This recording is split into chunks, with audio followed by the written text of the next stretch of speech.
बिस्मिल्लाहिर्रहमानिर्रहीम। जी तो viewers, ईमान्स kitchen में खुश आमदीद। कैसे हैं आप सब?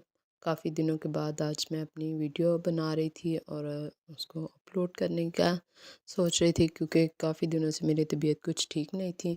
बस वीडियो बनाना और उसको एडिट करना ये मुझे काफ़ी ना अभी मुश्किल सा लग रहा था। जब तबीयत सेट होना तो ऐसे के काम बंदा इजीली कर लेता, और एक साथ में आजकल माशाल्लाह से बच्चों को छुट्टियां हैं, घर में होते हैं, तो फिर बच्चों के साथ तो एक्स्ट्रा काम घर में भी हो जाता है। और कोई भी वीडियो शूट करना या कुछ भी बनाना तो उसमें तो बच्चे एक्स्ट्रा आपकी हेल्प करते हैं ना, तो फिर वो काम जो है ना आम रूटीन से जैसे हम लोग कर सकते हैं उससे थोड़ा डिफरेंट हो जाता है। तो इसीलिए आज मैंने काफ़ी दिनों के बाद दोबारा से वीडियो बनाने का सोचा। मैंने कहा अब काफ़ी दिनों का गैप ले लिया है तो दोबारा से मैं रूटीन में आऊँ। तो आप सब कैसे हैं प्लीज़ बताइएगा ज़रूर। तो ये सुबह की हमारी रूटीन थी, जो नाश्ता में पराठा हमारा जो होता है मोस्ट फेवरेट, चाय पराठा, तो वो बना रहे थे। तो मैंने कहा चले आज मैं यहीं से स्टार्ट करती हूँ। स्टार्ट करने के साथ आज हमने बनाया था साग।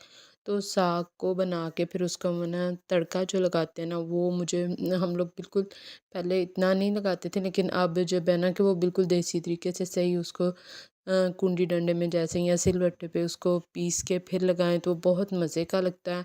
और आजकल जो सीज़न भी है उसके हिसाब से भी ना, तो उसके साथ पराठा भी बहुत शौक से खाते हैं हमारे यहाँ। अगर देसी घी है तो उसका पराठा, अगर देसी घी नहीं भी है तो फिर वो डालडा घी जो होता है उसी का हम लोग पराठा बना लेते हैं। लेकिन खुश्क रोटी जो है वो कम खाते हैं, और पराठा जो है वो साग के साथ मज़े का लगता है। और घी वाली रोटी के बाद तो अक्सर होता है ना कि चाय का कप तो लाज़मी है।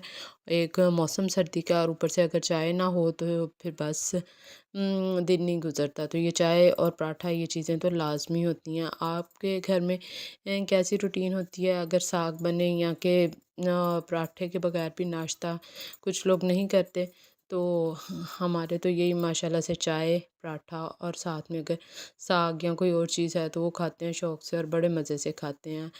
आपका दिन कैसे शुरू होता है मुझे ज़रूर बताइएगा। और आज की आप वीडियो के बारे में मुझे बताइए कि इतने दिनों के बाद मैंने वीडियो बनाई है तो क्या किसी ने मिस किया? और इसके लिए मैंने जो तड़का लगाना था ना, उसमें मैंने ये लहसुन, अदरक और सब्ज़ मिर्च, इनको जैसे कि मैं बता रही थी कि अच्छी तरीके से इसमें कुंडी डंडे में ही मैंने बारीक कर लिया।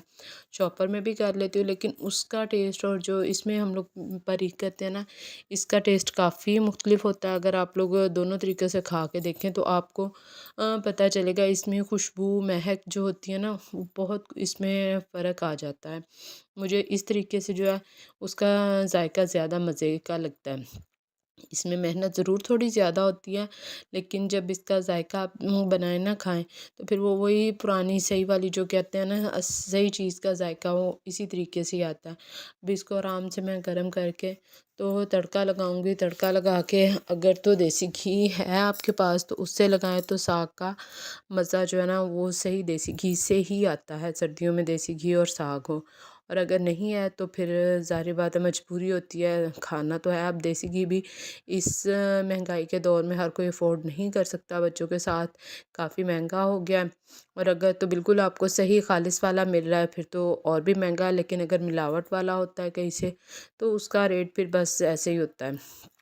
तो आप लोग कैसे बनाते हैं? मैं तो अक्सर घर में जो हमारी बलाई होती है दूध की, माशाल्लाह से अच्छा है हम लोगों का। दूध जो होता है ना वो बिल्कुल खालिस होता है, गाढ़ा होता है। तो बच्चे बाज़ औक़ात अगर दूध के साथ हम लोग मलाई पीना चाहें तो वैसे दे देती हूँ। और बाज़ औक़ात ऐसे होता है जब चाय के लिए दूध निकालना होता है, फिर उसके ऊपर जो बलाई आई होती है उसको मैं इकट्ठा कर लेती हूँ, और उसी से हम लोग फिर फ्रेश मक्खन या के घी बना लेते हैं। और माशाल्लाह से बहुत अच्छे सा बनता है। अब ये मैंने अलहदा से उसमें डाल के तड़का लगा दिया है। बहुत मज़े का और बहुत टेस्टफुल हमारा जो साग है वो बन के तैयार हुआ था। इसके साथ ही ना ये लीमू जो कि मंगवाए थे मैंने, अब क्योंकि मौसम तो बदल चुका है, इतने इस्तेमाल नहीं होते, तो ये पड़े रहने के बाद ना कुछ दिनों के बाद जैसे हफ्ते के बाद ही ना ये गल जाते हैं, उसका छिलका या बिल्कुल उनमें से जूस ख़त्म हो जाता है, ख़राब हो जाते हैं। तो उसको मैं सेव कर लेती हूँ ऐसे सारा जूस निकाल के। तो कोई भी आपके पास इसमें बोतल, ये मेरे पास सिरके की छोटी बोतल थी उसमें से मैंने खाली करके तो लेमन जूस ऐसे निकाल के रख लेती हूँ। फिर जब ज़रूरत के तहत मुझे अक्सर मतलब जब भी किसी खाने में शामिल करना हो या वैसे भी मुझे ना सालन में लीमू डाल के ना तो खाने की आदत है, उसका टेस्ट मज़े का लगता है। तो मैं ऐसे ही उसके 2-4 ड्रॉप्स उस पे डाल के तो खा लेती हूँ। बताइएगा ज़रूर आज की वीडियो कैसे लगी, फिर मिलेंगे नेक्स्ट वीडियो में, जब तक के लिए अल्लाह हाफ़िज़।